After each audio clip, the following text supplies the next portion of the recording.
I hate hills. Oh. When I'm riding, it's just yada yada yada. Ah! Hi guys, welcome back to the videos. Today we're doing a review, a 500 mile review of the Velobuild VBR086D. I think I've nailed it. I'll put it up on screen anyway. We're doing a 500 mile review of this bad boy. I'm going to talk through my experiences of the bike, some pros and cons, some things to look out for. Have a little look at my previous video of would you choose or why would you choose to build or buy a Chinese carbon frame, but I'm going to specifically review this frame today. Oh. So guys, if you are new to the channel, I do bike reviews. My name's Owen. Hello. I do bike reviews and a few other things.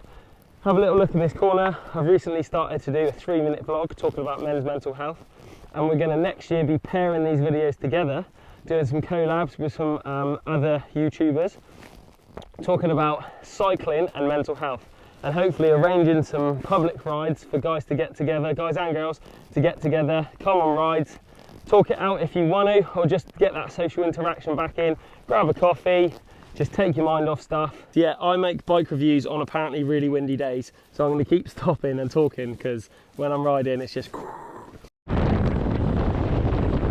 So we're going to have a little look at this beauty today in all its glory.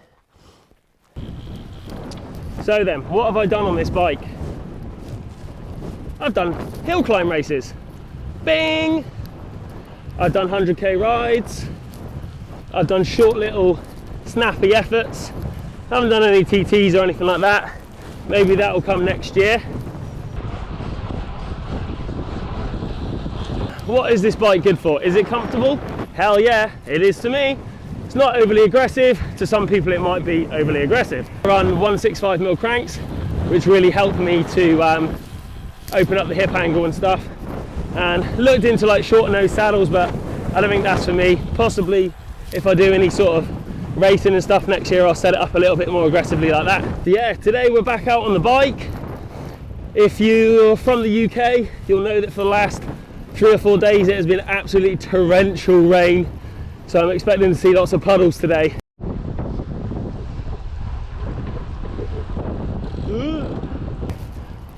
We'll see. So wind's dropped down a little bit, which is quite nice. I want to talk just for a second about wheels. Probably seen it in some other videos. I've actually got 50mm deep hyperspace wheels. Not on here, I don't know why I'm pointing at it. Yeah, so I've actually got myself a set of those 50mm deep hyperspace wheels, and originally they were on this bike. Instead I got myself an SL6 Specialized tarmac, and I've ended up swapping some bits over. Next year there might be another set of wheels coming if I can muster up some money, pay off some bits, and then I'll have 2 road bikes and have some fun with those 2 road bikes. I think I've mentioned in a previous video about setting one of them up, probably this one, a little bit more aero, and then the tarmac a little bit more of a climber. It's slightly lighter, you know, whatever. I think obsessive nature of myself, I just like to, you know, go down these rabbit holes and do all this stuff. But yeah, one thing I was going to say about those wheels with this bike is it 100% transforms this bike. So if you've got yourself like a set of these, which are great for the winter by the way, and I'm sure they're a great wheel set. I mean, I don't even know what they are. They just came on the Specialized. So they're like, I don't know, what are they, DT Swiss? Oh, there we go. I mean, probably pretty standard. They probably come on most Specialized. Lightweight set of wheels, they are going to transform the ride of something like this. I know it's like sort of going out of sorts a little bit because obviously you've only spent £450 on a like cheap carbon frame. Obviously, I'll talk about costs later, but I've got a pretty much full Ultegra group set, as you've probably already seen, barring my crank, yada, yada, yada. I know it goes a kind of a little bit against like maybe the ethos or the ethics of like putting this on a Chinese bike, but if you want to go faster and you want to feel better, then like definitely upgrading the wheels. As if you watch any like GCN or like bike news radar thing, whatever, one of the best things you can do to a bike feeling wise but obviously one of the biggest cost outlays is upgrading the wheel set. So I would definitely recommend it if that is your sort of thing. You want to go faster, or you want to feel faster, or whatever. Right then, let's talk about feel, how it rides, stuff like that. So when I first had this bike, it had the Hyperspace wheels on, it felt fast. I really enjoyed it, but it feels stiff, it feels responsive. It's not an overly aggressive position. I'm relatively new to cycling, so I'm never going to have that like overly aggressive position, especially with my hip. Yeah, feels fast, feels stiff, feels responsive.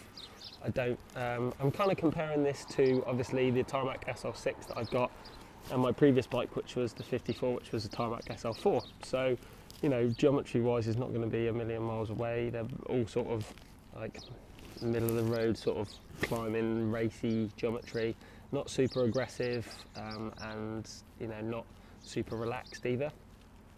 So issues, I've had 3 issues, and I'll kind of put them in levels of importance, starting with the least important. And when I first got this bike set up and I was riding it a little bit and wanting to change things on the fly, like saddle position, saddle height, handlebar rotation, that sort of stuff. Getting in here with a normal Allen key was a right pain in the ass on a ride. I know that's like a small inconvenience, but like I said, I've put these in order of kind of convenience or inconvenience. So yeah, not too bad, but annoying. I guess you're going to get a little problem like that with most aero bikes. Like they hide away the, it's not a traditional like clamp like it is on like round seat posts. So they're always going to have like innovative ways to hide the bolt and stuff, which could be annoying. Number 2 is the old brake caliper setting up. Thanks to John in a previous video for letting me know that it's called facing. So yeah, facing of the paint, the uneven paint, or the brake mounts, or any of the other sort of bits where anything else interacts with the bike. So yeah, nice one, John. So the third and final issue, if you can call it that, after 500 miles, is the headset. So I have had a little bit of issue, a couple of issues with the headset, albeit very small. It's very dirty today, look at the state of that. Albeit very small, the issues. Basically, I think I said in the previous video, I had a spacer this size above, couple of rides in, it was really sort of wobbly, there was a lot of play in it. So I ended up swapping the spacers around, put that smaller spacer on. Didn't think I'd had any issues since, and then recently, I guess I am riding in winter, so it's kind of colder and wetter and things are prone to wiggling loose. But yeah, it did wiggle loose again, so I had to just tighten everything up. And then I did tighten everything up, and then I almost must have either over tightened it or something, because there was a weird creaking noise. That seems to have subsided now, so maybe it's just one of those things that it works its way loose. I did have a look on a couple of forums, and I think somebody did specifically say with this model they did keep having like little adjustments to make. I mean, it's not the end of the world. It's getting to the point now in a couple of weeks where I'm gonna take the crank off, re-grease the bottom bracket, take the headset out, re-grease all of that sort of stuff, because I have rode this in winter a lot and it's been washed after every ride. So it's gonna break those things down.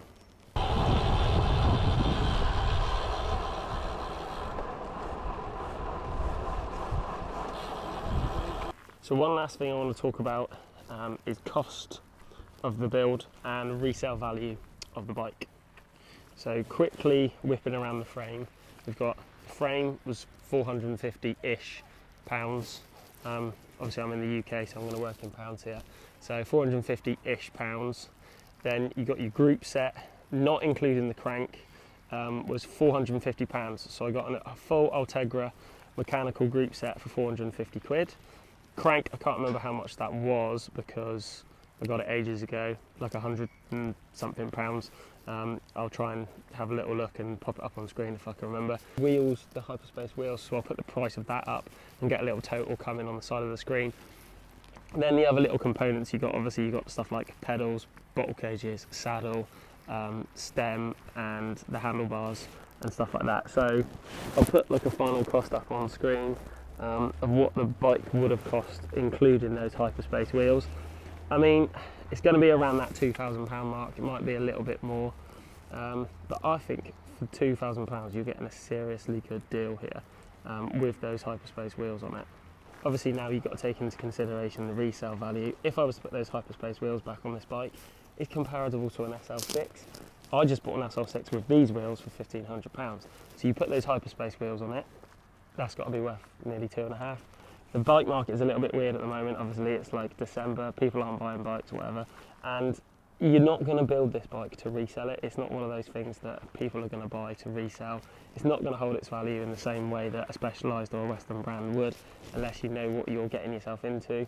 So it's just food for thought. It's definitely a keeper, something to keep. I'm going to be keeping this and turning it into like a aero machine. I'm going to go and win loads of races on it. Not! I hate hills. How nice is it today, by the way? Woo! Yeah, buddy. Final thoughts. If you're thinking about getting a Velobuild and you've watched my video last week, which I'll put a card up again for you to look at once you've finished watching this, and you subscribe to my videos and you've liked them all, and you've dropped a comment below because you're so enthralled in what I'm doing, I'm joking. Please take the time to have a look at some of the other videos. Make an informed decision before you buy anything. But if I were you, just go and get one. Treat it as a project. Love it, enjoy it. Take care. Have a good Christmas, if that's your thing. Bye.